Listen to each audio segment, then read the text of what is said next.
donc, c'est plutôt à moi de vous remercier d'être ce public qui va écouter, discuter et mettre à l'épreuve ce que je vais essayer de vous dire.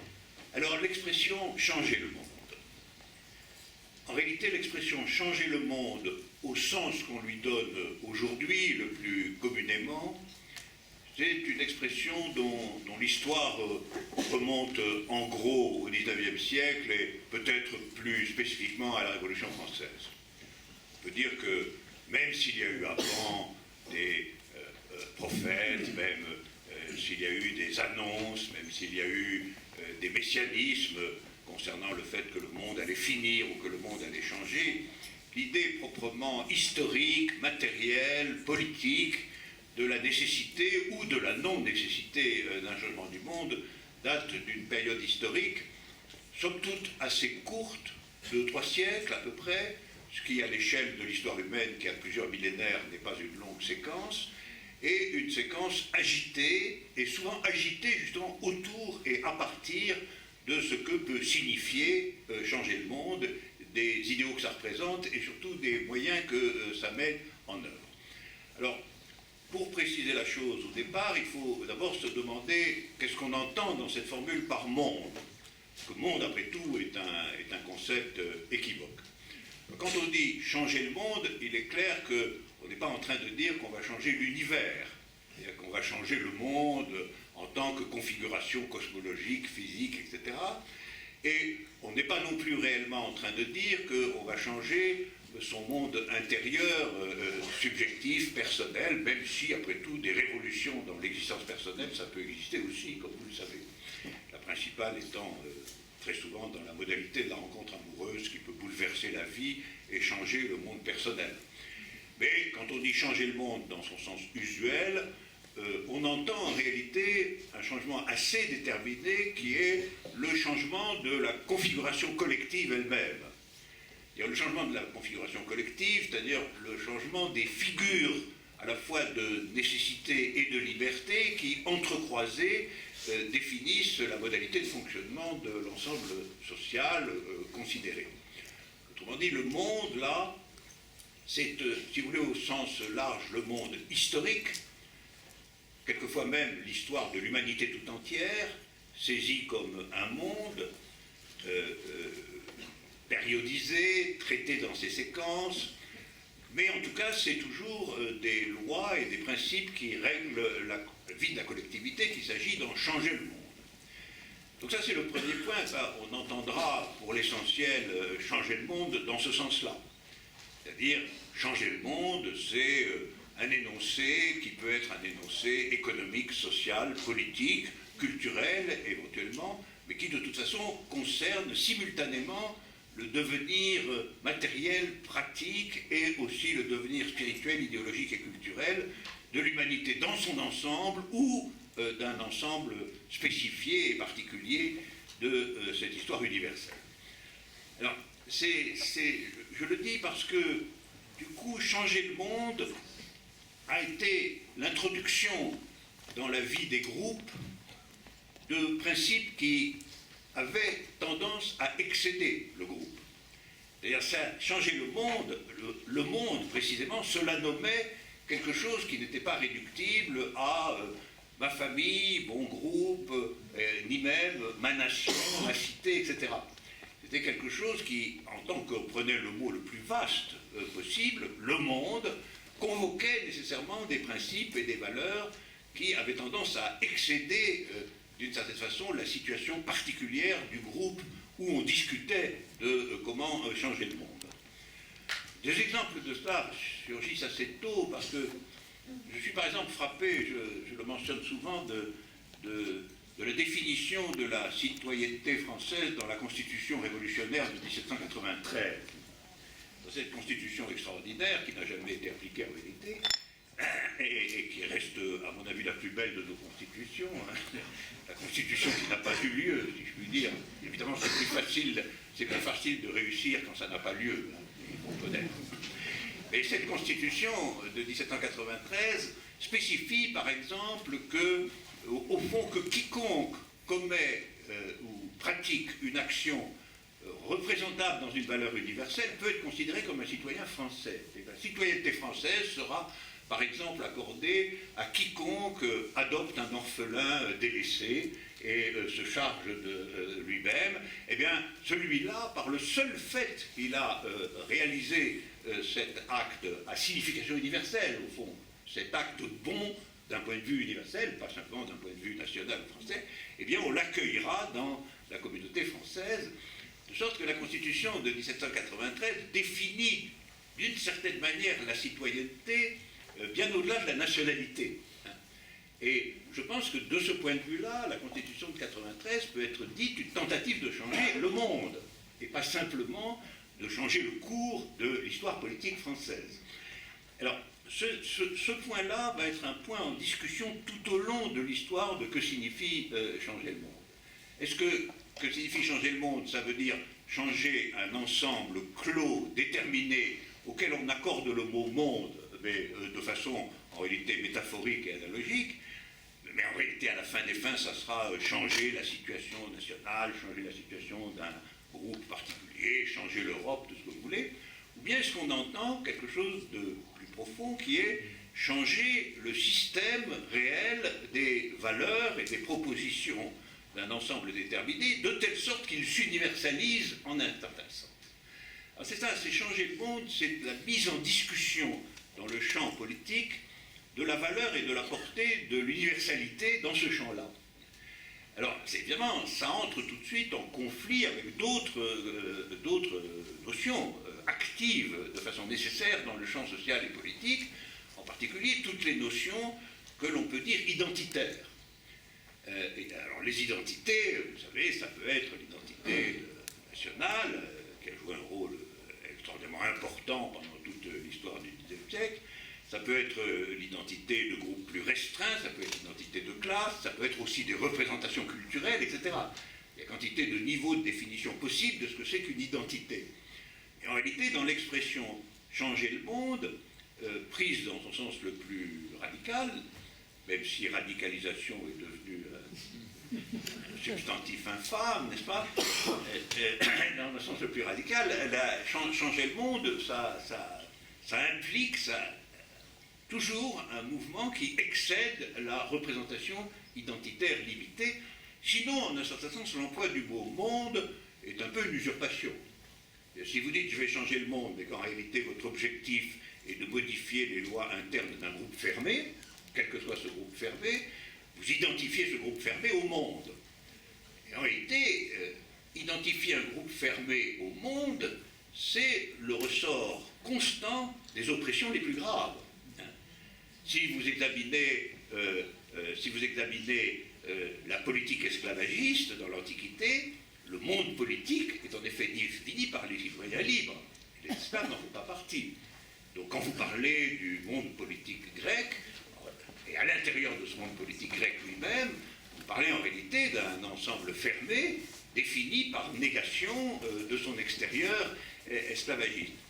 On pourrait prendre des exemples frappants dans l'époque dans la grande époque coloniale. Même notre cher Jules Ferry, créateur des systèmes scolaires et à ce titre considéré comme une idole républicaine, parle visiblement assez propos yeux sans aucun problème de conscience des devoirs des races supérieures pour civiliser les races inférieures, ce qui veut dire que pour lui, le monde, le vrai monde, c'est le monde des races supérieures, et qu'il y a un inframonde, un sous-monde, qui doit être finalement transformé par la force au besoin d'ailleurs, et souvent par la force, de façon à s'incorporer, s'il le peut, à ce qui représente vraiment le monde, c'est-à-dire le monde des civilisés. Et de ce point de vue-là, changer le monde, c'est toujours une épreuve au regard des identités. Et je pense qu'il y a eu une conscience de cela, en tout cas clairement dès la Révolution française, j'en ai donné un exemple, et le débat se poursuit en réalité jusqu'à aujourd'hui y compris. Alors, ça c'est sur monde. Et retenons qu'il est difficile, voire même contradictoire, de parler de changer le monde si on entend par monde un ensemble identitaire fermé. À ce moment-là, que l'on dise qu'il s'agit de changer l'ensemble national, changer la politique nationale, changer l'Europe, et qu'on veille à ne pas, ce faisant, introduire de ségrégation principielle, ce qui est immédiatement un piège. Et si vous identifiez au monde quoi que ce soit de caractère identitaire, vous êtes tout de même en train de désigner ceux qui sont extérieurs à cette identité comme n'étant pas vraiment du monde. Et quand on pense que quelqu'un n'est pas vraiment du monde, quelle que soit la définition qu'on donne du monde, on est conduit, très souvent, par une sorte de nécessité interne, à des déclarations ou à des pratiques qui déterminent l'identité de l'autre comme une identité négative. Si donc nous voulons travailler sur changer le monde de façon pertinente, nous devons identifier le monde à un ensemble qui, d'une certaine manière, est porteur et doit être porteur de signification universelle. Et c'est bien pour cela qu'on va parler de changer le monde et non pas seulement de changer tel ou tel ensemble déterminé. Ah, ça c'est sur la clarification de la notion de monde dans cette affaire, et vous voyez, vous avez tous présent à l'esprit évidemment les implications idéologiques et politiques de cette détermination de ce qu'est le monde en tant que porteur de valeurs universelles et non pas en tant que refermé sur l'identité. Une fois qu'on a dit ça, s'ouvre quantité de questions difficiles concernant ce que veut dire changer. Que veut dire changer? Parce que vous voyez bien que changer une identité, c'est au fond une question claire, une question simple. Vous pouvez changer l'identité en l'élargissant, en la spécifiant de façon plus nette, plus radicale, en agglomérant à cette identité une autre identité, etc. etc. Le maniement du verbe changer sur ce qu'est une figure d'objet, une figure fermée, une figure d'identité, ne pose pas de problème majeur. Et en vérité, on entre à ce moment-là dans la possibilité que je dirais technique du maniement des identités. Alors technique, y compris des techniques administratives, politiques au sens large, etc. Les identités, c'est en réalité des ensembles définis et leur définition même est telle qu'on peut manier, déterminer, invoquer, changer cette objectivité. Mais paradoxalement, quand on parle de monde, on n'est plus exactement dans l'objectivité au même sens.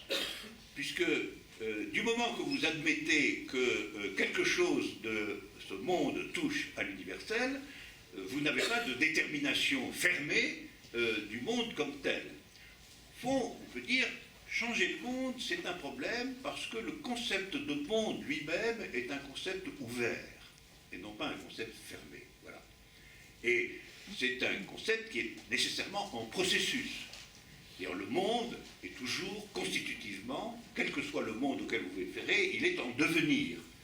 Et il ne peut être qu'en devenir, car s'il n'était pas en devenir, on pourrait le définir comme une identité fermée, naturellement. Il n'aurait pas l'ouverture vers un futur transformateur, etc., etc. Et donc, changer le monde, c'est le problème, c'est de changer quelque chose qui, si vous l'appelez un monde, est déjà lui-même en transformation.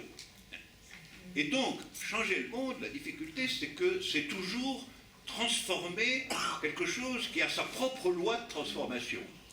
Parce que s'il n'y avait pas de loi de transformation, on pourrait parler d'une identité fermée. Et c'est pourquoi il y a une ambiguïté dans le verbe changer qui entraîne immédiatement des oppositions, et en particulier de très constantes oppositions politiques. Parce que si votre mot d'ordre c'est changer le monde, vous devez indiquer, bien entendu, premièrement ce que vous entendez par monde, de façon à préciser que ça ne soit pas une identité fermée, mais vous devez aussi tenir compte du fait que tout monde étant lui-même en processus ou en transformation, qu'est-ce que vous proposez, vous, comme transformation spécifique, particulière, disjointe du protocole déjà existant de la transformation dans le monde considéré. Prenez par exemple un exemple tout à fait classique de la politique pendant tout le XIXe siècle. En France, en France, on pouvait dire changer le monde, mais d'une certaine façon, ce monde a déjà été changé par la Révolution française. Donc la Révolution française, en tant qu'elle a ouvert l'époque républicaine du monde, a défini un nouveau processus politique, et si vous voulez changer le monde, vous devez dire ce qui vous sépare de ce processus politique. Comme vous le savez, ça a été l'idée, très dominante pendant longtemps, de compléter la révolution politique par une révolution sociale. Ça a été la solution de ce problème. Et cela a donné finalement les grandes lignes de l'opposition entre la droite et la gauche pendant toute une série de l'histoire républicaine. Mais vous voyez, le problème est assez délicat, il n'est pas évident. Parce que quelquefois, on a le sentiment que ça oppose des conservateurs à des gens qui veulent changer. Mais ce n'est pas exactement ça. Ça oppose toujours des transformations de types différents. Et comme vous le savez, la droite est toujours en train de dire qu'elle veut des réformes. Elle veut des réformes. Elle ne se définit pas par le conservatisme, à proprement parler. Au contraire, enragée dans l'idée de faire des réformes. Et donc, vous ne pouvez pas lui opposer un réformisme. Vous remarquerez qu'aujourd'hui, la propagande de la droite consiste toujours à dire que c'est les autres qui sont les conservateurs et que c'est elle qui est porteuse de la dynamique véritable par laquelle la République va accomplir ses objectifs les plus glorieux. Donc, dans cette affaire de changer le monde, nous avons toujours le rapport entre deux processus plutôt qu'entre un objet qui aurait deux interprétations. Ça, c'est un point très important parce que quelquefois, on pense que les oppositions à l'intérieur de l'idée de changer le monde sont des oppositions purement idéologiques, finalement, orientées plutôt comme ça ou plutôt comme ça, dans un système de nuances de la transformation. En réalité, le vrai problème de changer le monde, si on le prend au sérieux, c'est que si on est dans un monde en transformation, il faut définir par différence un autre type de transformation. Et je vais vous donner l'exemple très simple du grand débat républicain qui était... Maintenant que sont établies les valeurs républicaines, maintenant que nous sommes dans un pays de démocratie et de liberté, qu'est-ce que vous demandez de plus puisque par elle-même, ce pays de démocratie et de liberté a ses propres protocoles de transformation, ses réformes nécessaires, etc. etc. Et là, voilà, la réponse a été, on la trouve de façon particulièrement claire dans l'œuvre de Jaurès, en réalité à la fin du XIXe siècle, ça a été de dire, oui, nous sommes à l'intérieur du monde républicain, mais nous considérons que ce monde est un processus inachevé. Et nous proposons un autre processus qui va achever le premier, et qui va être le processus des réformes sociales profondes, ce qui a pu aller jusqu'à dire, il faut surimposer à la révolution démocratique une révolution sociale. Et cette surimposition, elle est, la plupart du temps, on acceptait qu'elle soit dans le cadre existant.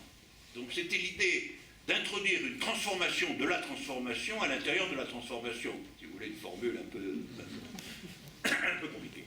Et en fait, changer le monde, ça se présentait comme ça, en réalité. Comment introduire une transformation dans ce qui est déjà, qui se revendique déjà d'une transformation, et comment faire jouer, enchaîner, surimposer les deux transformations différentes.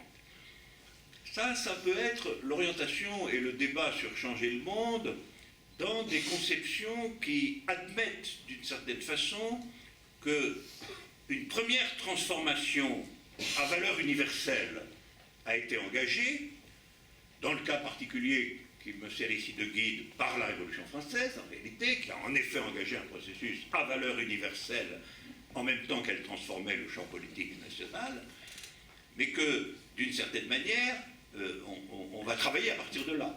Dans l'intériorité à cette première transformation, on peut proposer une transformation nouvelle, on peut compléter en réalité le processus émancipateur, pour reprendre votre mot, le processus émancipateur interne à cette première transformation.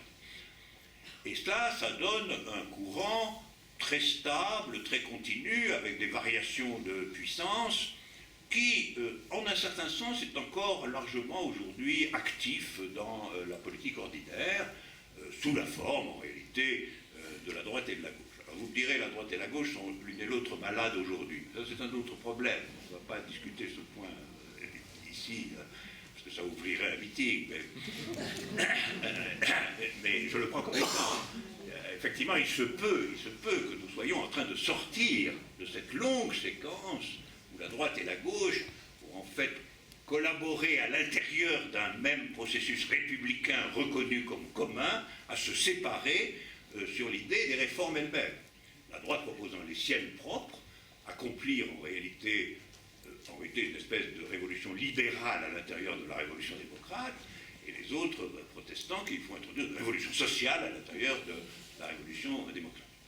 Mais alors ça, tout ça est au fond assez clair, parce qu'on voit que dans ce cas, l'idée de changer le monde, politique, économique, social, etc., c'est l'idée qu'il y a un grand processus historique, généralement appelé le processus démocratique de transformation, qui a été initié, entre autres, et illustré de façon frappante par la Révolution française, et que sont nécessaires des infléchissements et des contradictions, d'ailleurs, internes à ce grand processus démocratique, selon qu'on l'oriente vers une norme minimale d'égalité sociale, ou qu'au contraire, on l'oriente vers la liberté en son sens originellement américain, c'est-à-dire la liberté, c'est la concurrence. La liberté, c'est la liberté d'entreprendre. C'est la liberté d'être un vainqueur et pas un perdant. Voilà. Ça, c'est au fond ce qui divisait l'opinion publique, et la divise encore d'ailleurs sur une longue période. Mais comme vous le savez, ça n'est pas le tour de la question, parce qu'on a surgi très tôt dans le XIXe siècle l'idée que, en réalité, le processus démocratique n'était pas lui-même un processus qui changeait le monde réellement. Alors, je reviendrai sur ce point de façon plus détaillée. Et la proposition a été non pas de compléter, d'achever ou de nuancer le processus en cours de changement du monde par un processus interne, immanent, si vous voulez, avec des nuances différenciées, mais que ce processus devait être interrompu et remplacé par un autre. Ça, c'est la conception révolutionnaire du changement du monde, telle qu'elle se déploie à partir en particulier des années 1840, comme une critique sévère du premier protocole de transformation issu de la Révolution française, et inaugurant l'idée d'un protocole nouveau, incluant une coupure dans le processus de changement. Et à partir de là, nous avons effectivement, au fond, une opposition idéologique très générale entre deux visions de ce que c'est que changer le monde. Première vision, celle qui établit, au fond, la possibilité d'un processus continu de changement du monde. Et là, ce sont les idées de continuité et de discontinuité qui vont devenir essentielles, et non pas les idées d'orientation interne. Vous voyez ? Quand vous avez une orientation interne, simplement, vous pouvez accepter de collaborer avec l'adversaire. Alors, collaborer comment ? En participant avec lui à un affrontement électoral. Parce que c'est quand même ça que ça a donné pour l'essentiel. Et vous acceptez, comme on dit aujourd'hui, l'alternance.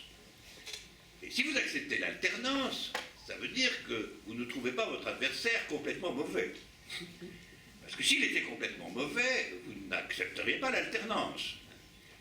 Sans avoir le sentiment, à ce moment-là, que vous renoncez à votre propre vision du changement du monde. Vous voyez bien que la politique, la démocratie parlementaire, repose sur un consensus minimal, à savoir que le changement du monde positif est en voie de se développer avec des difficultés, des obstacles, etc., et que simplement il y a la façon de l'orienter peut être différenciée. Mais ce protocole, évidemment, suppose qu'il y ait un accord basique formulé ou pas formulé, en l'occurrence on pourra l'appeler républicain, quelque chose comme ça, qui fait que le protocole d'accord, c'est que vous pouvez faire valoir vos propres propositions sous réserve de l'assentiment du suffrage universel, mais que vous devez être constamment préparé à céder le pouvoir à l'autre. Mais j'insiste sur le point que ceci requiert quand même un minimum de complicité je prends un mot négatif exprès, une complicité avec l'autre. Parce que ça suppose que vous participez du même monde politique. C'est ça. Vous acceptez de dire que vous êtes dans le même monde politique, monde étant pris là au sens du processus, et pas simplement au sens de la nation ou quelque chose comme ça, puisque nous sommes d'accord que ce n'est pas une objectivité. Au fond, la thèse révolutionnaire, telle qu'elle surgit sous des formes d'ailleurs très variées, allant du communisme scientifique à la Marx, aux anarchistes, en passant par les différentes branches utopiques ou insurrectionnelles, cette idéologie qui s'est forgée largement autour, alors plutôt des épisodes des révolutions de 48, même s'ils existaient antérieurement, introduit une idée tout à fait neuve, c'est qu'il n'y a pas à accepter de partager une conviction commune avec ceux qui, actuellement, dans les analyses produites, sont en réalité les maîtres de ce processus. Et donc, que changer le monde ne peut pas être pris au sens de la continuation d'un processus en cours à l'intérieur duquel on situerait une nouveauté, mais doit être pris dans l'idée du commencement d'un processus distinct obtenu par une interruption du processus précédent. Ça se concentre, comme vous le savez parfaitement, dans le concept de révolution. À partir de là, évidemment, nous allons avoir, comme vous le savez tous, la très traditionnelle opposition entre révolution et réforme. Et au fond, cette opposition entre révolution et réforme, elle rassemble, elle systématise les deux significations possibles de changer le monde à l'intérieur de la reconnaissance primordiale de ce que changer le monde, ça veut toujours comporter un élément d'universalité. Là, cet élément-là, il est stable. Mais cette universalité, le courant révolutionnaire va contester justement qu'elle soit présente dans le processus démocratique tel quel. Et pourquoi il va contester cette affaire? Il va la contester en disant qu'en réalité, le processus démocratique établi et dominant est un processus qui est un faux processus de transformation du monde à raison de son incapacité à y introduire la norme de l'égalité. Voilà. C'est ça. Et donc on va avoir une opposition entre une conception du processus universel de changement du monde normé par la seule catégorie de liberté, reconnue par tous en un certain sens, et puis une conception du changement du monde dans lequel il est prononcé que sans la norme de l'égalité, la liberté est un leurre. Or, l'argumentaire sur ce point a toujours été assez simple, qui est que la liberté explicite est une chose, mais l'effectivité de la liberté est liée à la puissance d'action qui fait le contenu de la liberté elle-même.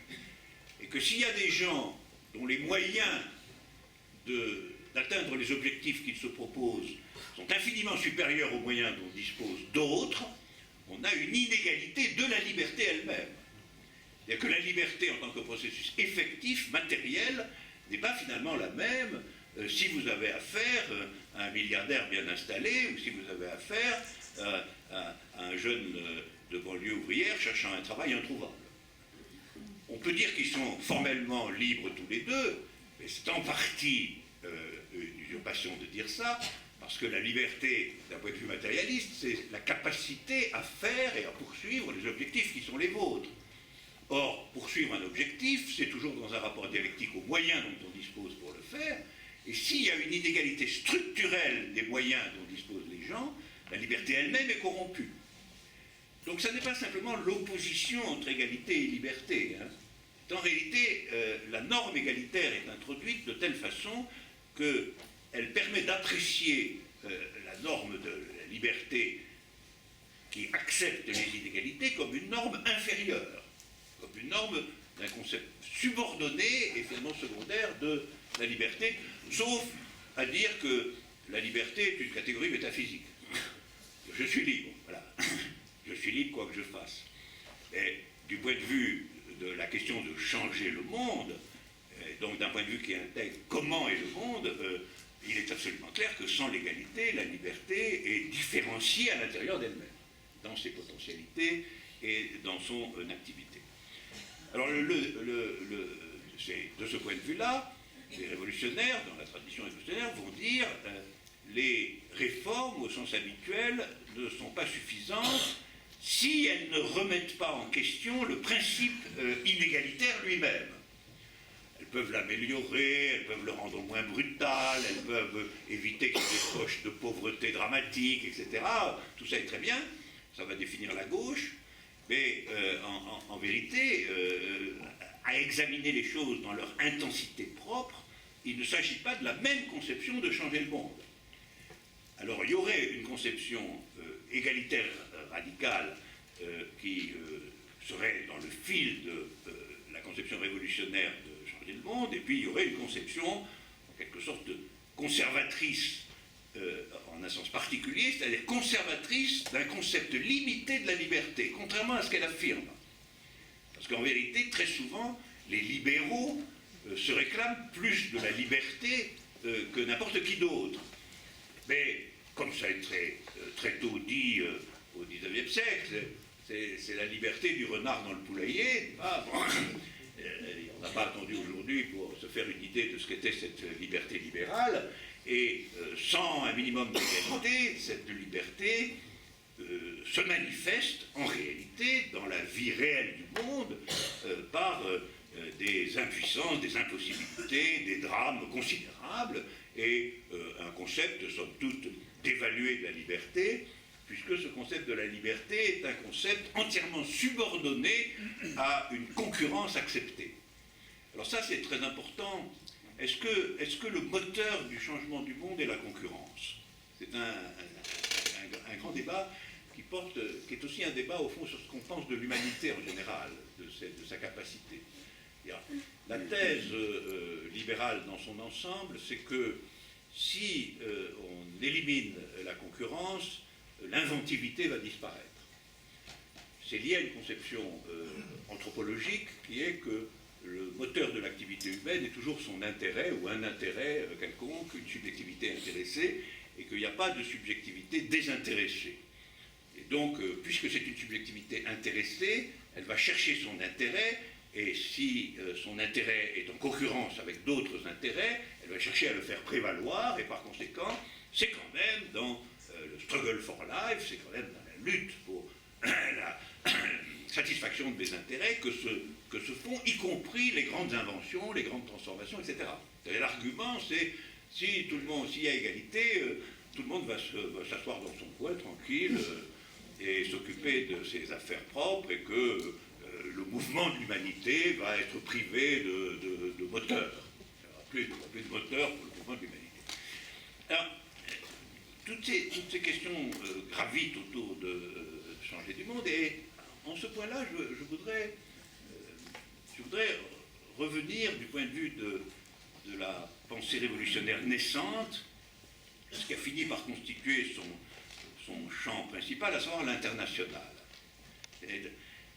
L'international paraît tout à fait quelque chose qu'il faille convoquer, parce que c'est de ça qu'il est question dans l'international. C'est du changement du monde. C'est un appel à une levée populaire ou prière pour changer le monde. Alors, ce que dit exactement l'international, c'est, et c'est tout à fait intéressant, le monde va changer de base. Alors, ça c'est intéressant parce que jusqu'à présent, nous n'avons pas parlé du monde en sachant très bien ce que pourrait être sa base. Le monde va changer de base, et bien sûr suivi par « nous ne sommes rien, soyons tout ». Alors, je voudrais qu'on examine un peu d'un point de vue philosophique cette chanson bien connue. Le monde va changer de base. Donc vous voyez, là, changement du monde devient changement de la base du monde. Et donc on introduit dans cette idée du changement du monde un élément qui, bizarrement, est un élément de structure. Et s'il y a une base, c'est qu'il y a une différenciation interne à ce qui est appelé monde, entre ce qui est base et ce qui n'est pas base. Plus tard, on dira infrastructure, enfin, il y aura tout un lexique qui va se greffer là-dessus. Mais le changement, comme tel, est assigné au changement de base. Alors, qu'est-ce que c'est que la base du monde dont il est ici question? Retournons à ce brave Jean-Jacques Rousseau, hein, qui était déjà l'inspirateur fondamental de la Révolution française et qui a écrit un livre sur les origines de l'inégalité.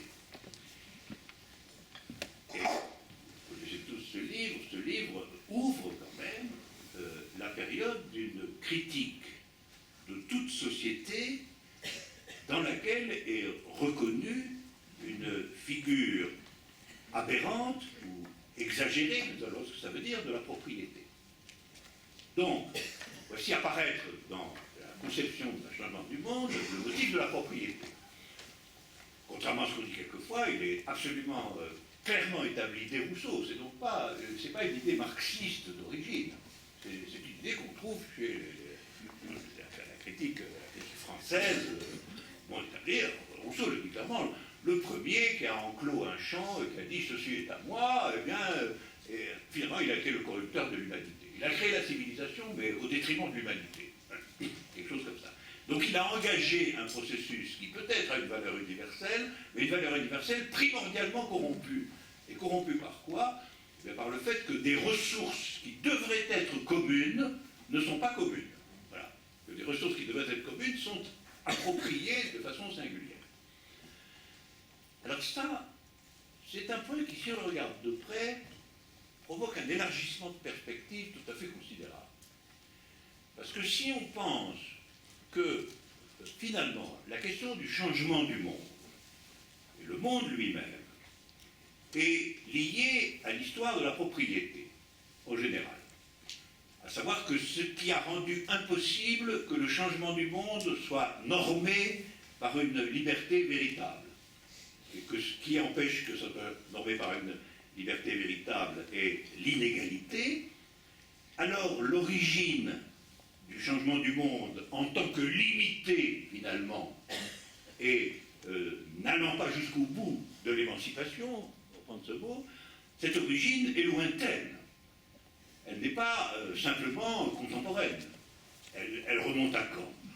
Elle remonte à l'apparition de sociétés inégalitaires, quelle que soit cette inégalité, par appropriation privée de ressources qui devraient être communes. Ça remonte à la révolution néolithique. Et donc, le changement du monde prend une allure un tout petit peu plus monumentale, si je puis dire. Ça remonte à la révolution néolithique. La révolution néolithique, le mot révolution est assez mal placé, parce que ça dure 1000 ans. Mais du point de vue du contenu, ça désigne une chose très précise, qui est l'apparition dans l'histoire humaine, sur la base de l'agriculture sédentaire, d'un régime de propriété qui finalement est le fait d'une petite minorité des gens, minorité qui peut être entretenue par le travail des autres, minorité qui finalement va être un vecteur tout à fait fondamental du développement de l'humanité, puisque ça va être accompagné de la création, outre l'agriculture sédentaire, des figures normées de l'élevage, de la poterie pour conserver une partie du surplus agricole, etc., etc. Et tout ça, cette révolution néolithique, crée ce qui, dans le langage de Marx, va être appelé une société de classe. Alors, une société de classe qui va prendre des formes très différentes dans l'histoire. Mais vous voyez le point. Le point, c'est que si il est vrai que le changement du monde ne peut pas être limité à une extension telle quelle de la figure démocratique telle que nous la connaissons et la pratiquons, mais qu'il faut y réintroduire un principe d'égalité, tel que ce principe d'égalité permette réellement, si je puis dire, l'égalité des libertés, il faut remonter quand même jusqu'à l'origine de tout cela, dans l'histoire de l'humanité, c'est-à-dire quand même plusieurs millénaires,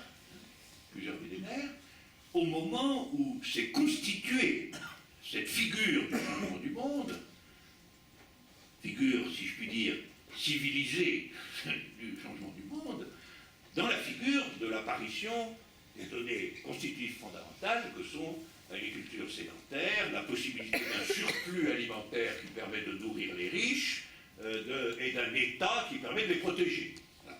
Et puis à partir de là, vous avez l'écriture, les religions, tout ce que vous voulez. Et vous en finissez avec les petits groupes de chasseurs qu'il y avait avant, qui ont duré beaucoup plus longtemps que ce que je décris là. L'histoire de l'humanité, c'est à peu près 70 000 ans de chasseurs et puis quelques milliers d'années de néolithique. Donc le changement du monde dont nous parlons, c'est un changement qui, au fond, est assez jeune par rapport à ce qu'a été le changement néolithique, qui, lui, remonte à quelques millénaires, mais qui a été extraordinairement solide puisqu'il est encore là. Alors ce que je voudrais vous dire, c'est que il faut que nous ayons conscience dans toute cette affaire que nous sommes encore dans le néolithique. Nous sommes des créatures néolithiques.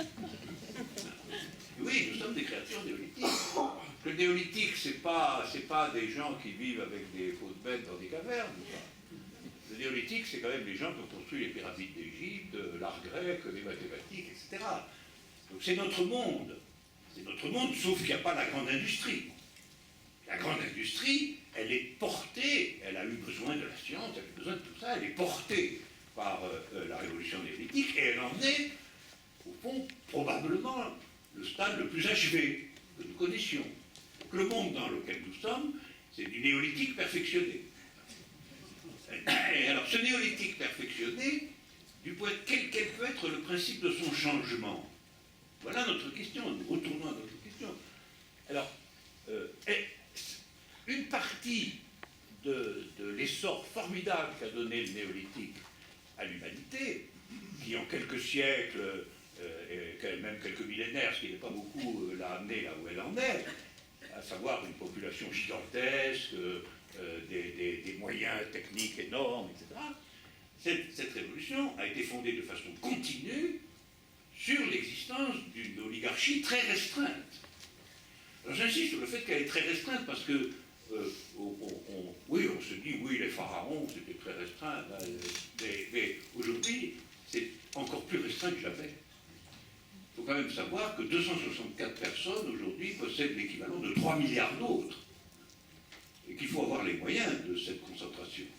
Ça s'appelle la concentration du capital. C'est une loi qui a été déterminée, dont on connaît les principes, et qui, chaque fois qu'il y a une crise, se renforce encore.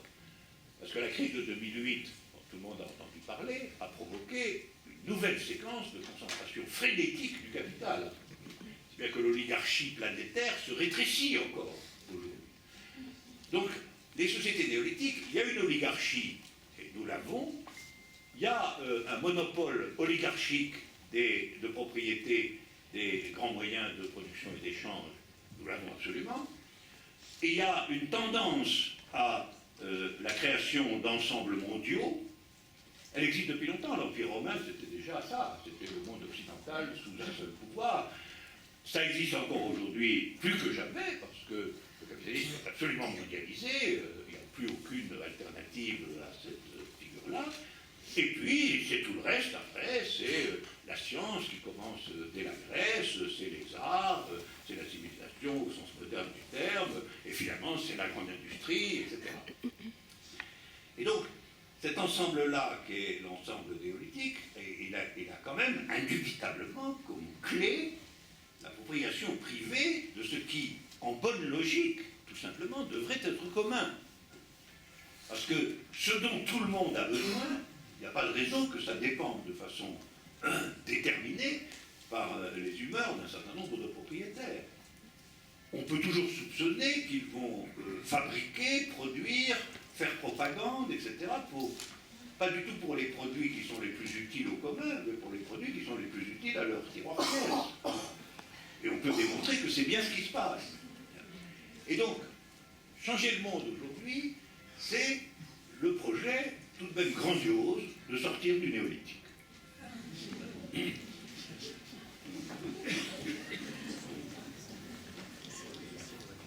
fais juste une petite pause. Et sortir du néolithique, alors je dis cela parce que je pense qu'il y a un moment, vous savez qu'aujourd'hui, l'idée de changer le monde dans une ligne égalitaire est extraordinairement affaiblie. Cette ligne est très affaiblie pour des raisons historiques réelles. Elle s'est affaiblie elle-même par des entreprises qui ont échoué.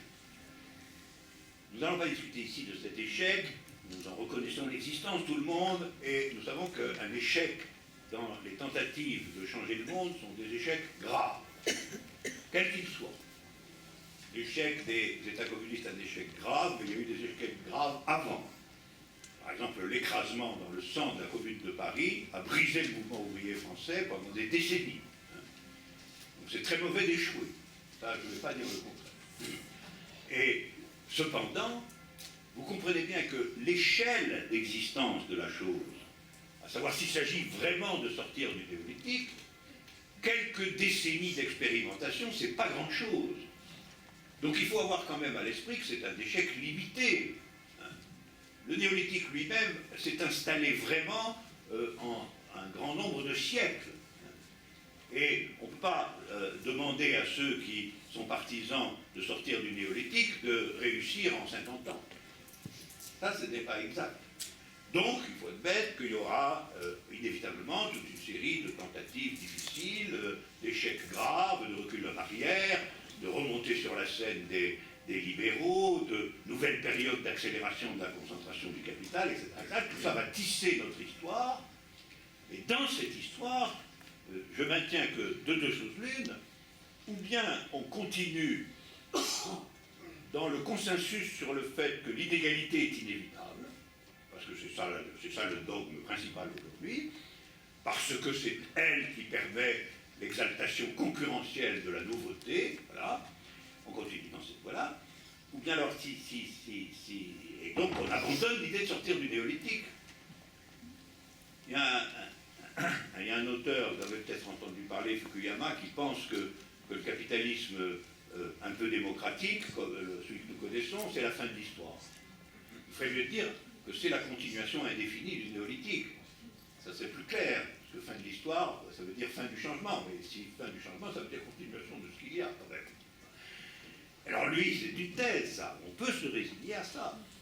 On peut dire, vu l'état de extrême de l'hypothèse alternative, que c'est comme ça, mais si c'est comme ça, il faudra accepter quand même de graves mutilations de l'espace de liberté d'une grande majorité de l'humanité. Une grande majorité de l'humanité. Ou bien alors on adopte la thèse qu'il faut en effet sortir du néolithique, et cela veut dire qu'il faut réinventer un système d'organisation de la production qui ne doit pas centrer sur la propriété privée. C'est une vieille histoire, c'est une très vieille histoire, mais je ne vois pas comment on pourrait faire autrement. Parce que le système de l'appropriation privée, comme déjà Rousseau l'avait parfaitement vu, c'est la clé de l'instauration néolithique de l'organisation de l'humanité. Et vous voyez, cette organisation de l'humanité a permis des inventions et des progrès considérables. C'est-à-dire que quand je dis sortir du néolithique, ça ne veut pas dire, je pense que le néolithique c'est rien du tout, une horreur dont il faut sortir le plus vite possible. Le néolithique, c'est la structuration de la créativité humaine pendant des millénaires. Mais ce que nous devons maintenant, comme ont commencé à le faire les révolutionnaires du XIXe siècle, ce que nous devons faire, c'est examiner le prix payé. Le prix payé pour cette invention et ce progrès extraordinaire de l'humanité. En réalité, une grande majorité de l'humanité a payé un prix terrible pour que finalement s'installe et se déploie cette figure néolithique de l'existence humaine qui par elle-même, en effet, représentait un changement du monde extrêmement important par rapport à l'existence antérieure de l'humanité. Voilà, alors ça m'amène à ma conclusion provisoire et à ouvrir la discussion. Je pense que aujourd'hui, l'expression « changer le monde » doit en effet assumer une interprétation des deux énoncés fondamentaux de l'international. Le monde doit changer de base et nous ne sommes rien, soyons tout. J'ai parlé du premier énoncé, le monde doit changer de base, ça veut dire la révolution aujourd'hui, ce n'est pas simple la révolution, le changement du monde. Je redonne quels qu'en soient les moyens. Il faut bien voir que ça ne signifie pas seulement un infléchissement possible du capitalisme moderne, mais la sortie de l'humanité de ce qu'on pourrait appeler son second âge. Vous avez eu un premier âge immense de l'humanité, dans l'existence de petits groupes de chasseurs-cueilleurs, d'ailleurs, tout à fait semblables à nous. Hein. Il suffit de voir ce qu'ils peignaient sur les murs des grottes pour voir que c'était comme nous.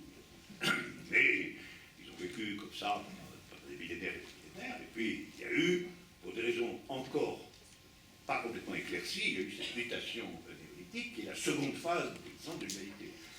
Donc le monde doit changer de base, c'est-à-dire le monde doit entrer, le monde humain, le monde de l'histoire humaine, doit entrer dans la troisième période de son existence.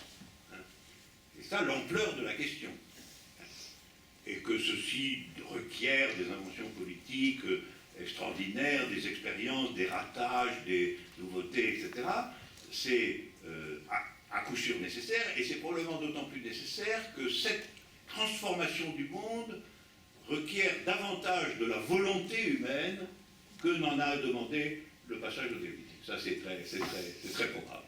C'est-à-dire, ça doit être un projet plus concerté, plus collectif, plus réfléchi, qui sera plus nettement inscrit dans l'idée générale dont je vous parle, c'est-à-dire sortir d'un état de choses qui a duré des millénaires. Tandis que le néolithique s'est certainement installé au départ par des expériences despotiques locales d'appropriation forcée du surplus agricole. C'est comme ça que ça s'est passé. Donc ça a été une appropriation longue, difficile mais brutale, et pas du tout ce que pourrait être le projet unifié d'une fraction de l'humanité pour accéder à cette troisième étape. Il y a cette nécessité. Et puis, donc il faut voir la largeur du problème. Et puis, je pense qu'il faut aussi, se distancer un peu de l'état des choses dominant. C'est le plus difficile.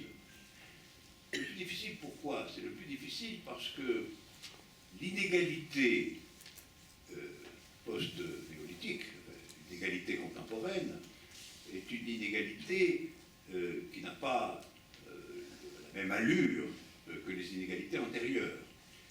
À grande échelle, elle est, je l'ai dit, les chiffres sont là, elle représente le pouvoir d'une oligarchie plus restreinte que jamais.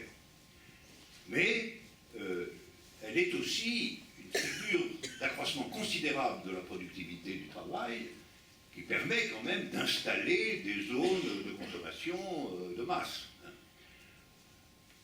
On peut d'autant plus en parler qu'on a assisté, au fond, y compris dans nos pays, à l'extension de cette consommation de masse, finalement dans un temps restreint, enfin, en grande partie depuis la dernière guerre mondiale. Et cette consommation de masse, dont la clé est cependant oligarchique, n'est pas vécue directement comme oligarchique. C'est pas comme quand vous deviez donner la moitié de votre récolte au seigneur du coin. C'est pas comme ça. En réalité, on donne la moitié de notre vie au Seigneur, mais ça se voit moins. Ça se voit moins. Et ça, c'est le processus qu'on pourrait appeler le processus de désaliénation à la consommation de masse, considérée comme, en réalité, la corruption par l'oligarchie d'une classe moyenne abondante. D'ailleurs, vous remarquerez toujours que la presse des dominants est toujours en train de saluer avec la plus extrême ferveur l'apparition que ce soit de la classe moyenne. Vous lisez l'article, en Chine, une classe moyenne arrive. Alors, on peut se demander pourquoi. Pourquoi ce serait un événement prodigieux de voir apparaître une classe moyenne? Tout simplement parce que c'est la base de masse du régime dans son ensemble. Et donc il faut se distancer de ça autant que faire se peut. Ça ne veut pas dire se mettre à manger uniquement des rutabagas, pas ça. Mais ça veut dire avoir une discipline minimale de façon à ce que notre représentation du monde ne soit pas entièrement artificielle. Alors cette discipline, elle se cherche aujourd'hui, on le sait bien. Elle se cherche du côté de l'écologie, elle se cherche du côté du service qu'on peut rendre à des gens, du service politique qu'on peut rendre à ce que j'appelle moi le prolétariat nomade, c'est-à-dire les masses de gens totalement démunis qui errent dans le monde aujourd'hui en cherchant où s'installer. On peut le faire, il y a des choses qui se font. Mais je crois que la consolidation de cette conscience est une nécessité. Et puis après tout, sortir du néolithique, c'est un objectif grandiose. Ça vaut la peine. Ça vaut la peine. Voilà ce que vous voulez vous dire. Bravo.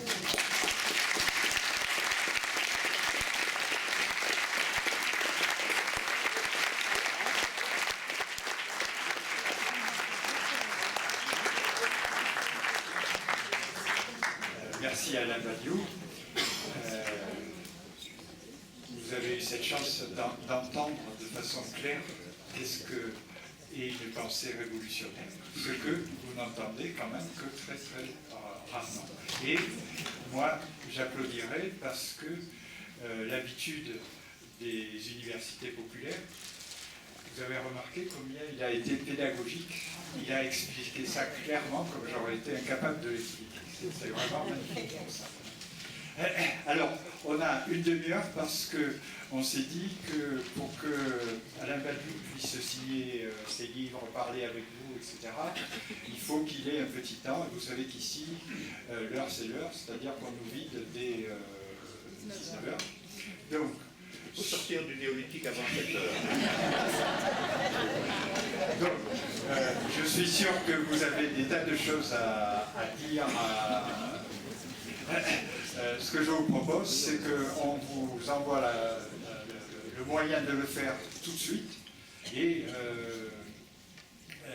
on n'a pas beaucoup de temps. Donc, peut-être des interventions qui ne sont pas trop longues.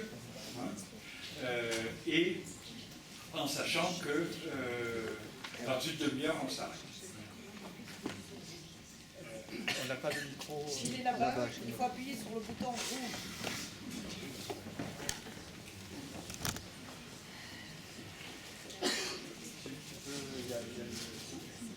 Il y a une question.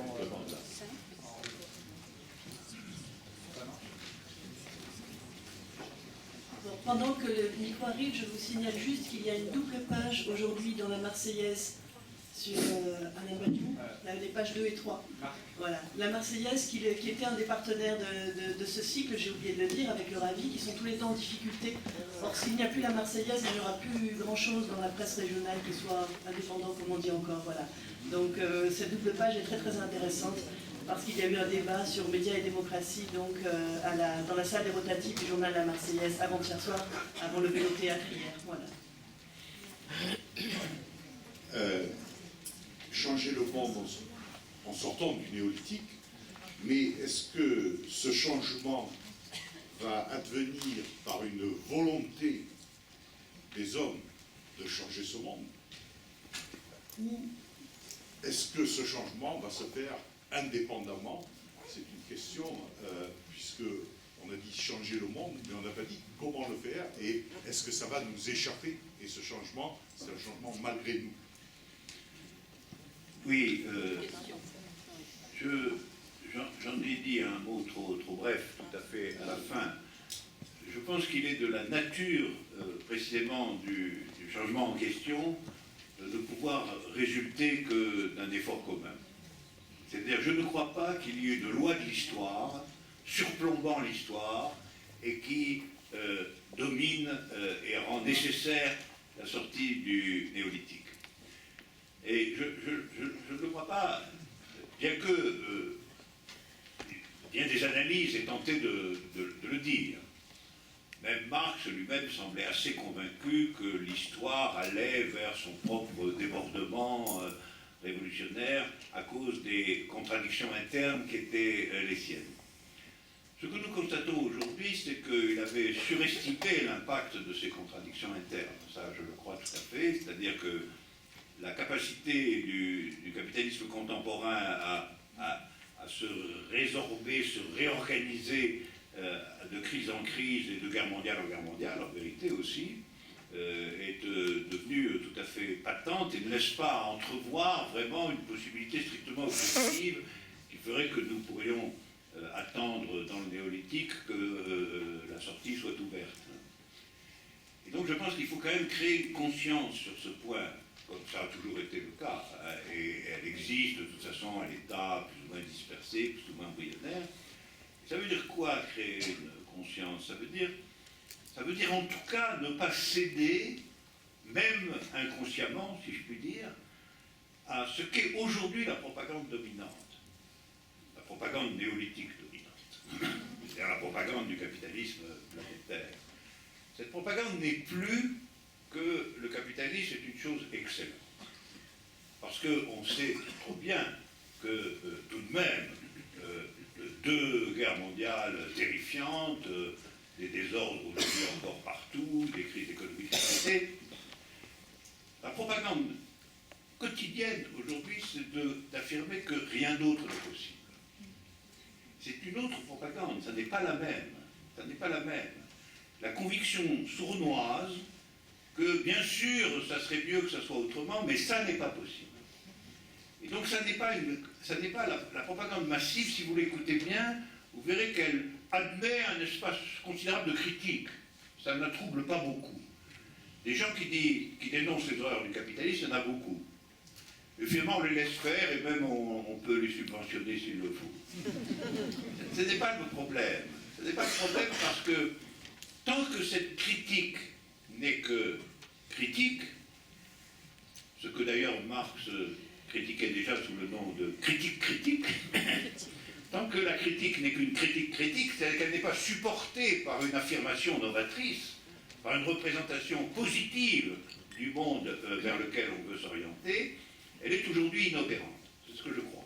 Elle ne combat pas vraiment la vérité de la propagande dominante du capitalisme aujourd'hui, qui est d'avoir conclu et imposé la conclusion de l'échec en réalité des États socialistes du XXe siècle, que toute autre hypothèse que celle de la domination capitaliste était exclue. Voilà. Et ça lui suffit. Il n'a pas besoin qu'on chante ses louanges tous les jours, le capitalisme. Il lui suffit de faire ses affaires. Voilà. Mais c'est vrai. Quand vous aviez une monarchie, un roi, le roi avait besoin que les sujets parlent du bon roi, aiment le roi, et puis s'ils ne l'aimaient pas trop, on les fouettait un bon coup. Aujourd'hui, c'est pas ça. Vous pouvez balader dans la rue avec une grande pancarte à bas le capitalisme planétaire. On va dire qu'est-ce que c'est que ce cinglé. Donc c'est pas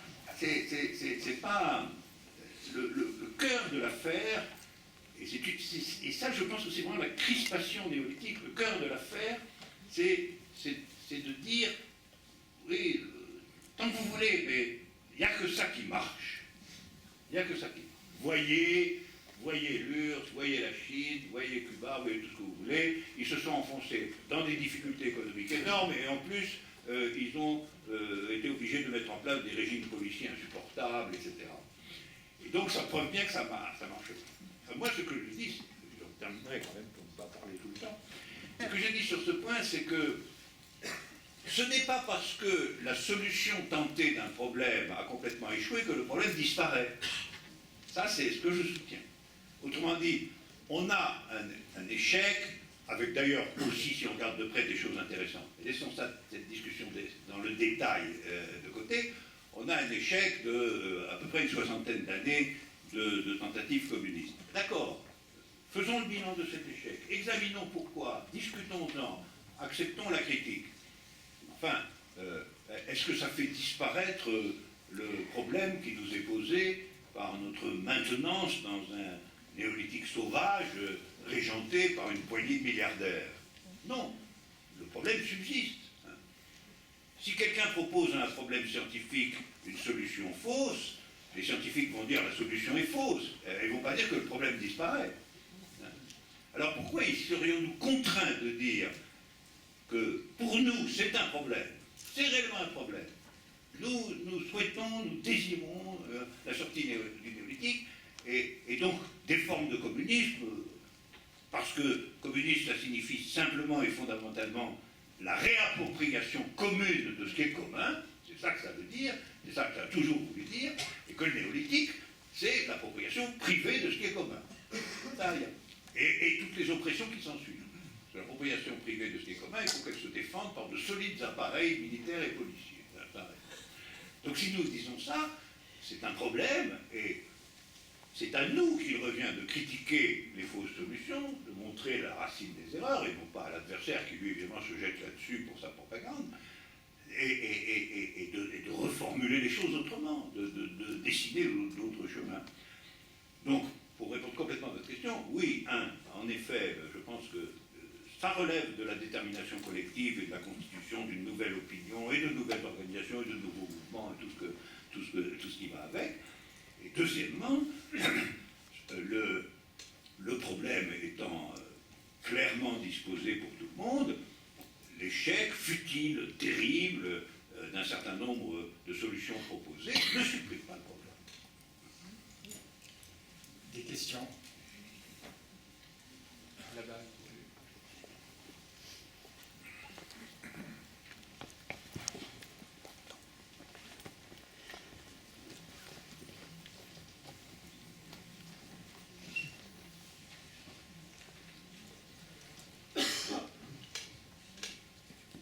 Bon, je n'ai pas beaucoup de voix. Voilà, mon problème à moi, il est, en fin de compte, ce que la philosophie, elle peut apporter aux syndicalistes. Parce que, en fin de compte, si moi je dis comme ça, que je veux donner dans mon évolution, dans ma démarche culturelle, l'accès à la philosophie dans mon village des Pyrénées, et ben, les gens, ils se moquent un peu de moi. Et puis même mes amis syndicalistes, ils disent, mais ils n'y peuvent rien, les philosophes, ils n'y peuvent rien. Donc je me posais toujours la question, pourquoi Marx il a confié aux philosophes le fait de changer le monde? Alors que moi je trouve que c'est les syndicalistes qui doivent le faire. Non, mais évitons d'ouvrir une lutte de classe entre philosophes et syndicalistes. À mon avis, le problème, personne n'a jamais dit que la tâche qui est dévolue au mouvement ouvrier populaire organisé pouvait être remplacée par l'action des philosophes. C'est pas... En plus, Marx qui a dit la philosophie, quand Marx dit la philosophie doit maintenant s'occuper de la question de la transformation du monde, il veut dire que la philosophie doit désormais travailler aux côtés de ceux qui transforment le monde. Il n'a jamais pensé que c'était le philosophe qui allait transformer le monde par lui-même, il a même constamment dit le contraire, parce que c'était un matérialiste.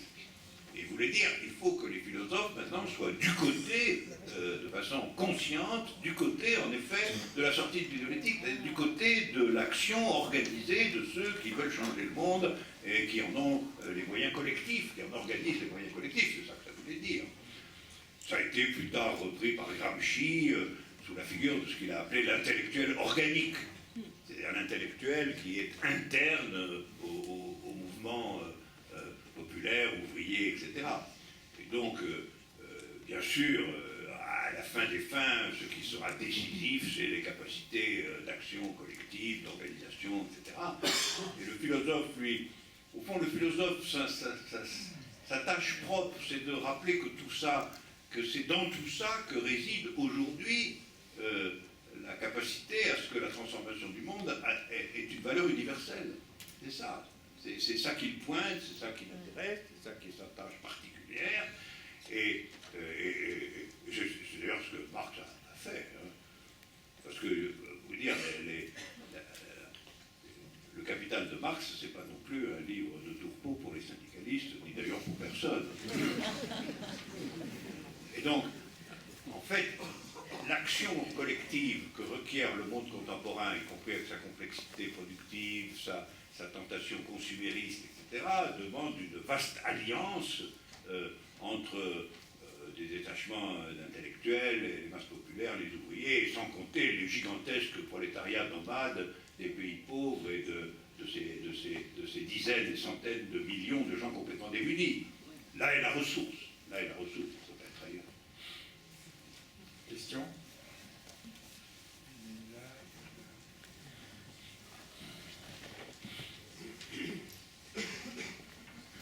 Est-ce qu'il y a aujourd'hui en fait des expériences ou des initiatives qui vous paraissent aller dans le sens de ce que vous souhaitez? À savoir, si vous voulez, qu'il y a effectivement, comme vous l'avez signalé, de plus en plus de gens qui ont conscience de cette inégalité de propriété, cette inégalité dans l'appropriation du capital et des moyens de production. Ça, c'est en fait un sentiment qui est assez général. Mais réduire, si vous voulez, le manque d'alternatives qui aujourd'hui est de fait à une simple propagande des sociétés libérales et extrêmement libérales dans lesquelles nous vivons, me paraît très réducteur. C'est-à-dire que le communisme au XXe siècle, c'est pas seulement une erreur, ce sont des sociétés sanglantes, horribles. Et ça, il faut en tirer, il faut en arriver à en faire une analyse sur le fond. Aujourd'hui, y a-t-il des initiatives alternatives au libéralisme qui apparaissent significativement aller dans le sens que vous préconisez? Oui, je crois qu'il y en a, et je crois qu'il y en a y compris concernant le problème que vous soulevez du caractère dictatorial et sanglant des États communistes. Parce que, en vérité, la racine, pour traiter ce problème avant de répondre à la deuxième moitié de votre question, la racine du problème, on peut très bien la voir, c'est que les moyens adoptés pour que, enfin, une révolution soit victorieuse. Et ça, c'était toute la question de la fin du XIXe siècle, parce que pendant tout le XIXe siècle, il y a eu de façon répétée des insurrections ouvrières dans de nombreux pays, et quelquefois particulièrement intéressantes du point de vue de ce qu'elles proposaient, de leur atmosphère, etc., comme la Commune de Paris. Mais tout ça a été noyé dans le sang. Tout ça a été écrasé. Et donc le problème des politiques révolutionnaires à la fin du XIXe, c'est comment se fait-il que nous soyons toujours écrasés? La solution qui a été proposée par Lénine, nous la connaissons. C'est pour vaincre, il faut une organisation qui tienne le coup, quelles que soient les circonstances. Et cette organisation, il a pensé qu'il fallait qu'elle soit centralisée et militarisée. Et que les organisations qui n'étaient pas centralisées et militarisées ne tenaient jamais le choc au moment décisif de la répression militaire qui s'abattait sur elle. Et avec cette organisation centralisée et militarisée, il a, en effet, les bolcheviks ont en effet tenu le coup. Simplement, ce qui est certain, c'est que cette organisation qui a été apte à tenir le coup dans les circonstances d'affrontement direct, s'est avérée inapte à l'organisation du communisme à grande échelle et dans la durée. Elle n'était pas faite pour cela, malheureusement. Elle n'était pas faite pour cela. Et donc elle a imposé à la transformation de la société des figures, des rythmes, des manières de faire qui continuaient en réalité la guerre civile. Et on peut le suivre de manière détaillée. La guerre civile terrible qui a eu lieu, il y a l'insurrection de 17, mais après il y a une guerre civile effrayante dans le début des années 20. Cette guerre civile a forcé l'État à prendre une allure répressive, une allure guerrière. Il a fini par faire en partie la guerre à son propre peuple pour poursuivre les objectifs qui étaient les siens. Objectifs qui en réalité étaient très largement une industrialisation massive faite à toute allure, pour laquelle il a fallu soumettre les forces productives à des contraintes extrêmes. Alors, nous savons que ça a contaminé, ça a corrompu petit à petit, ça a fait dégénérer entièrement l'expérience. La conclusion, c'est que la conclusion est du côté de qu'est-ce que c'est qu'une organisation aujourd'hui, fondamentalement, qu'est-ce que c'est que l'action organisée, si elle ne peut plus être sur ce modèle quasi militaire et centralisé, qui quand même a enregistré les premières victoires anti-néolithiques du monde. Parce que moi je veux bien que la révolution d'octobre elle est dégénérée, mais c'est un événement inouï dans l'histoire du monde. Il faut quand même la saluer à ce titre. Parce que c'est bien la première fois que les opprimés étaient vainqueurs à échelle d'un pays tout entier. C'était quand même une revanche extraordinaire sur le caractère sanglant de la répression de la Commune de Paris. Hein? Là, on pouvait dire, comme on a dit quand Mitterrand a été élu, on a gagné. Mais pour de bonnes raisons. Pour Mitterrand, c'était moins sûr. Et on avait gagné. Et il faut bien expliquer aussi pourquoi des millions de gens, d'ouvriers dans le monde, ont été enthousiasmés pendant presque un demi-siècle par la révolution russe. C'était pas... Bon, le fait que tout n'était pas beau là-bas, qu'il y avait beaucoup de violence, et que ça se savait, il ne faut pas exagérer, hein, ce n'est pas des choses complètement cachées, ces choses-là. Mais l'enthousiasme était plus fort que tout ça. Et il faut l'expliquer pourquoi. Parce que c'était une première victoire. Alors après, bon, ça a été une première victoire sur les questions insurrectionnelles et de prise du pouvoir. Ça n'a pas été une victoire sur la question de l'édification d'une société conforme aux principes communistes. Voilà. Parce qu'au fond, ils se sont dit, il faut d'abord qu'on développe l'industrie lourde, parce que sinon on va nous écraser. Et je voudrais faire remarquer que c'était bien vrai. Parce que comme tout le monde a été obligé de le voir, si l'URSS n'avait pas eu l'industrie lourde qu'elle avait, elle n'aurait jamais tenu le coup devant Hitler.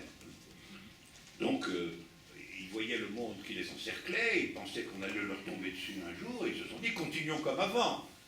Une solide organisation étatique, militarisée, etc.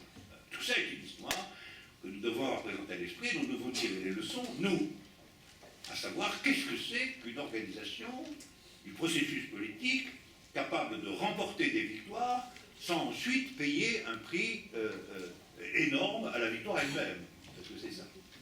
Comment continuer dans un autre registre? Et ce problème est ouvert. D'autant plus ouvert que pour ce qui est des victoires, on n'est pas servi. Il vaut mieux y penser avant. Question. Il y a peut-être un élément qui fera changer ou nous fera sortir du néolithique, pardon. On vous entend pas là. Il y a peut-être un élément qui nous fera sortir du néolithique. C'est peut-être quelque chose qui s'est profilé depuis quelque temps, qui n'était pas prévu par Marx, peut-être. Je ne l'ai pas lu Marx, je suis désolé. C'est le changement climatique. Oui, mais je vois très bien ce Qui que fera changer peut-être la façon de produire, qui fera changer peut-être la façon de distribuer, et qui amènera peut-être à une forme de décroissance, peut-être. Oui, mais vous faites comme si le capitalisme n'existait pas, là. Mais oui, le capitalisme a été capable de préférer des guerres mondiales dévastatrices et sanguinaires à quoi que ce soit concernant la baisse de ses profits. Ce sont des animaux féroces que nous avons en face de nous. Ce ne sont pas des humanistes qualifiés ou des écologistes compétents. Ce sont des gens dont la seule norme est leur profit. On le voit quotidiennement. Des gens qui sont capables de considérer que le grand problème de la France aujourd'hui, c'est qu'on n'y travaille pas assez. C'est quand même des gens dont on peut attendre le pire. Des gens qui pensent que le grand problème de la France aujourd'hui, c'est qu'il faut que les riches paient moins d'impôts, alors que déjà des scandales montrent qu'ils n'en paient pas. Donc il faut qu'ils en payent moins que moins, hein, moins que rien en impôts. C'est un pays où l'oligarchie dominante est prête à tout pour se cramponner au pouvoir. Ça, c'est le premier élément. Deuxièmement, une bonne partie du désastre écologique est directement due à l'activité des grandes firmes. Hein. Et alors, leur souci absolument évident, que tant qu'on peut tenir le coup sur une procédure rentable, on ne va pas l'abandonner. Hein. Et on sait très bien qu'il y a une mise en scène théâtrale de l'écologisme gouvernemental et planétaire qui n'a aucune substance véritable et qui d'ailleurs est reniée au premier tournant électoral dans tel ou tel pays important. La Chine peut s'engager à ne plus consommer de charbon, on s'aperçoit 3 années après qu'elle en consomme encore plus. Trump peut dire qu'il ne signe plus l'accord de Paris, etc. Donc tout ça montre que l'écologie elle-même est liée à la sortie du néolithique. Elle impose, justement, comme vous le dites d'ailleurs, elle impose une figure de l'économie qui ne soit pas absolument polarisée par les profits de l'oligarchie. Donc le souci écologique et le souci communiste ne font qu'un, à mon avis. Et le combat est forcément unifié à terme. Parce que sinon, au fond, on essaie de dire nous avons une cause commune avec tout le monde qui est l'avenir de l'humanité, et finalement même l'oligarchie va se résigner à ça, elle ne va quand même pas aimer que l'air soit pollué, etc. Je n'y crois pas. Ils ont montré que eux, des millions de morts, ça les laisse un pas vide. Et ça, j'insiste sur ce point, parce que d'une certaine façon, au fond, les méfaits, dans les périodes du néolithique antérieur, les méfaits des dirigeants étaient explicites. C'était eux qui personnellement prenaient des décisions répressives. Là, on ne sait pas très bien. Il y a entre l'oligarchie dominante et nous un personnel politique intermédiaire, flexible, capable de mentir de façon continue, capable de promettre et de ne rien tenir, etc. Et c'est notre oreiller démocratique. Hein. Nous dormons dessus un peu tranquillement. Et puis derrière, en réalité, le processus réel, le processus matériel, le processus de la circulation financière, de la concentration du capital, de l'internationalisation des firmes, etc., continue comme par devant. Il faut donc toujours avoir un regard qui passe à travers les formes de théâtre qui nous sont proposées pour essayer de voir de quoi il s'agit vraiment. Je ne dis pas que ce théâtre est entièrement inutile ou inexistant, il existe, il a une réalité, mais enfin, c'est pas lui qui décide à la fin des fins. C'est pas lui qui va décider de sortir du néolithique, absolument pas. Il en est quand même un des organisateurs. Et donc, votre remarque est tout à fait juste quant au fond du problème, mais il ne faudrait pas s'engager dans l'idée qu'on m'a opposée une fois quand j'étais aux États-Unis. Ah oui, mais ce que vous dites c'est très bien, mais on n'aura pas le temps à cause de la planète. Voilà. Moi j'aurais dit oui, mais la planète, elle en a vu d'autres d'abord. Mais surtout, entre la fin de l'exploitation déchaînée des ressources naturelles aux fins de profits eux-mêmes exorbitants, ça fait partie en réalité du combat général. Ça fait partie du combat général, c'en est un argument très important. Et il suffit de suivre les affaires une par une. On verra. Si vous voulez, on peut dire des désastres écologiques la même chose que des gigantesques corruptions qu'on découvre comme ça quand on voit que des gens tout à fait respectables passent leur temps à planter leur fortune dans des îles lointaines. Mais en réalité, ça signifie simplement que c'est un symptôme, ça. C'est un symptôme. C'est-à-dire le grand capitalisme est corrompu dans son être même. Parce que si vous n'avez pas d'autre idée dans ce que vous faites que d'en tirer un profit supérieur à celui de vos rivaux, vous êtes un bandit. Vous êtes un bandit. C'est ça la norme existentielle du bandit, c'est que lui, il veut faire le profit maximum, et puis si quelqu'un est un rival, on va l'abattre. Mais en réalité, grosso modo, c'est la loi du capitalisme. Donc ce ne sont pas des gens qui peuvent faire la moindre confiance. Et ces gens-là, mais quand même, imaginons que ce qu'on découvre comme corruption et dont on pense que s'imagine peut-être que c'est comme des exceptions criminelles, etc., n'est que la loi générale des choses. Et c'est pour ça que derrière un paradis fiscal, on en découvre toujours un autre, qui était plus sécure, hein, et auquel le premier va servir de paravent. Alors, pour l'écologie, c'est la même chose. La prédation capitaliste est anti-écologique dans son essence même. Et c'est pas parce qu'on vous donne quelques moulins à vent que ça change. Encore une ou deux questions. Je voulais savoir, est-ce que d'après vous... Attends, il y a après... La dernière.